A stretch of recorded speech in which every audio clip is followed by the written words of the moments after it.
update ho tayo sa ating mga kakalsadahan.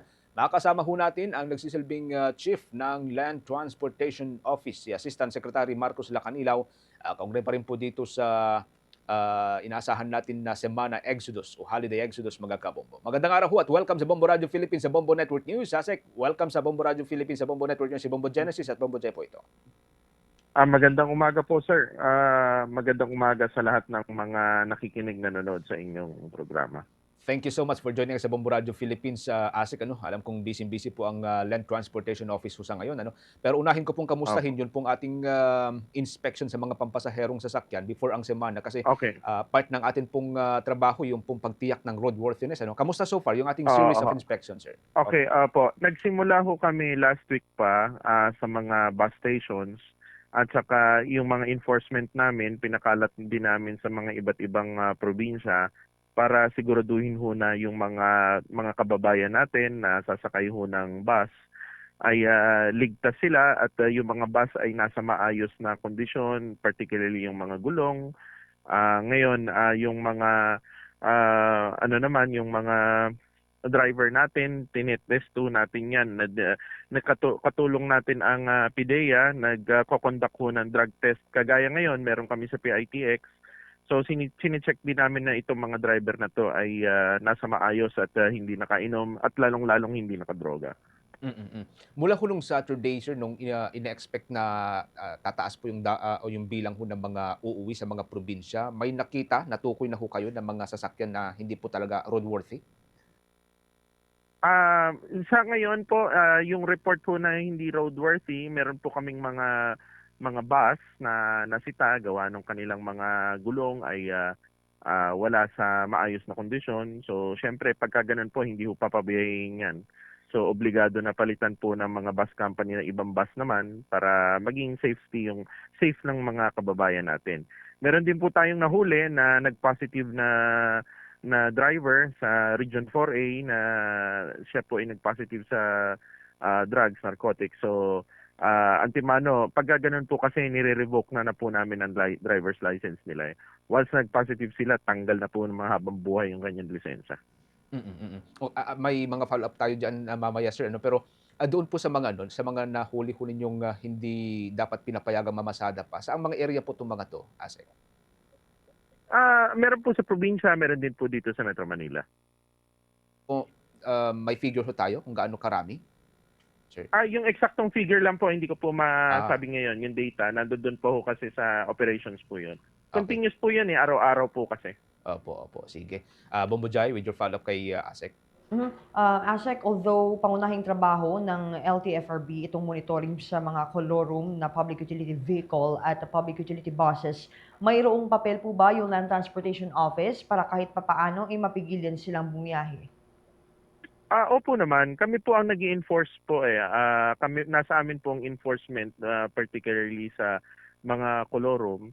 So nakakahuli po kami. In fact, the other day nakahuli ako 5 bus na wala pong mga kaukulang mga permits sa LTFRB. Kasi kailangan po nila mag-secure ng permit sa LTFRB. Kung wala po silang kaukulang dokumento, i-impound po namin yan. So araw-araw po, marami po kaming accomplishment po dyan. Pinaipon ko lang po, simula po nung March, nakaka-60 na po kami na bus, van na halo. And as of this present moment, sa inyong monitoring, ASEC, mayroon na po bang cases na pagtaas nitong vehicular accidents kumpara noong nakaraang taon? And ano po yung nakikita niyong primary causes ng mga aksidente na ito? So far naman, hindi naman po.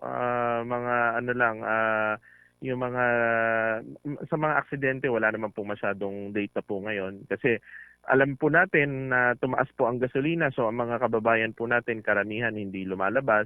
O meron man lumalabas, talagang ingat na ingat sila sa pagmaneho sa mahal ng gasolina. And na-mention nyo nga kanina dito yung inyong random drug testing sa mga illegal na mga drugs. Mayroon na po ba kayong records, assessment ninyo doon sa mga nahuli ninyo na nag-illegal nga sa drug testing and even intoxicated sa mga alcoholic beverages? Yung mga nag-positive po, kagaya nung nangyari sa Region 4A, tanggal na po ang license nun.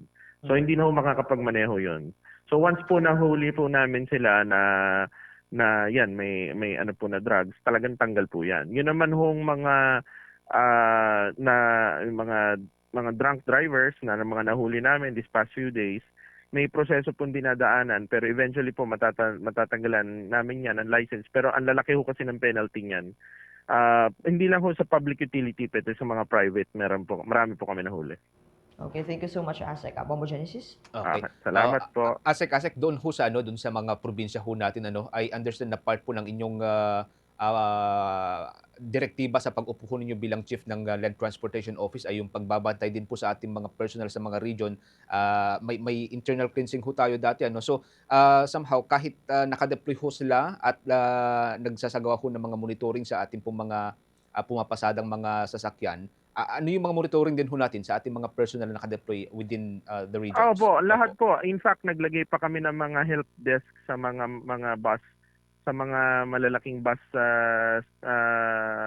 stations dito sa Metro Manila, pati na rin sa probinsya. Although limited kasi ang tao namin sa LTO, pero we make sure na malagyan namin ng tao lahat para pag yung mga kababayan natin may kailangan sila, pwede sila lumapit. Dineploy ko rin yung mobile command center, yung dalawa naming mobile command center, isa sa NLEX at sa SLEX. So para ma-monitor lahat ng mga nagta-travel, kasi yung mobile command center namin, naka-link yan dito sa central office. So nakikita namin pati yung mga illegal na sasakyan na tumatakbo. So nahuhuli namin yung mga yan. Okay, walas topic Sek, anong policy ho natin ngayon sa mga bibiyahe ng mga e-trike kasi parang pwede rin yatang gamitin from Valenzuela hanggang sa may part ng Central Luzon kasi kaya yata ng kanilang mga baterya na takbuhin yung ganong kahabang na distansya. Unang-una yun hong sa sitwasyon po natin ngayon, nakakrisis tayo sa crudo gasolina. Talagang yung e-trikes, e-bikes, siyempre napakalaking bagay sa atin. Pero yun nga, yung safety ng mga kababayan natin ang kailangan priority. So kung talagang hindi maiiwasan, doon lang sila sa isang gilid. Tapos yung mga bawal na kalye, umiwas sila doon, tapos doon lang sila sa inner roads. So, yun lang. Alam Alam naman, marami naman po tayong mga kababayan na tumatalima na dyan. At ako, ini-encourage ko talaga na maggamit sila ng mga e-trike, e-bike sa panahon ngayon kasi talagang napakabigat ng gasolina. In consideration sa crisis, Asek? Yes, dapat tulungan lang itong panahon ng krisis, dapat tayo magtulungan ng bawat isa. Okay. Kaya lang pagiging tulungan ng bawat isa, iwasan lang din na yung mga magko-cause ng aksidente, safety pa rin.